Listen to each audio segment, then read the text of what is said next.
S'il n'y a pas d'autres observations, Madame Cadour, pardon. Oui, juste pour dire que nous, on souhaite vraiment privilégier les associations qui participent à la vie locale mauricienne et éviter un certain nombre de saupoudrage aussi sur des associations nationales que je ne citerai pas forcément, mais bon, voilà, tout ce qui tourne autour des anciens combattants notamment, et qui sont, où il y a des subventions saupoudrées là, voilà, qui ne contribuent pas directement à la vie locale et qui en plus, j'ai pas vu les dossiers dans le détail, en plus, voilà, et je pense que l'administration vérifie aussi, mais qui ont souvent des trésoreries assez importantes, de plusieurs dizaines d'années devant eux. Donc je pense que c'est des subventions qui ne représentent pas des montants énormes, mais qui pourraient donner des petits coups de pouce à la ville locale mauricienne plus utilement.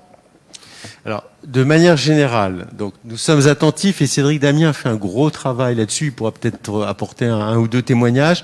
Nous regardons, c'était l'occasion, au début de mandature, très précisément, de manière approfondie, la situation financière des associations.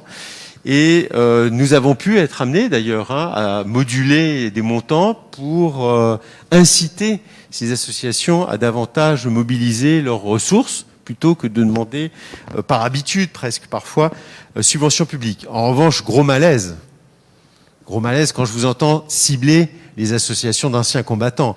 Franchement, Madame Cadour, s'il vous plaît, attention, c'est pas normal je vais pas là aussi ouvrir un nouveau débat, mais franchement, je dirais que c'est un manque de délicatesse par rapport à tout ce que ils apportent, par rapport à leur présence. Tout le monde n'est pas là le 11 novembre, tout le monde n'est pas là le 8 mai. Eux, ils sont là, ils défilent dans des conditions climatiques, malheureusement ces dernières années assez exécrables.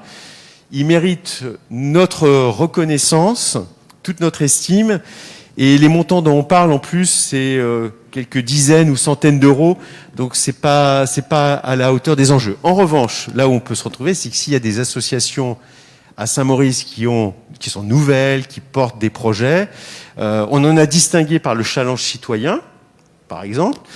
Eh bien, évidemment, on accueillera ces propositions avec bienveillance et on essaiera de soutenir les initiatives qui peuvent apparaître. C'est évidemment la vocation de la ville.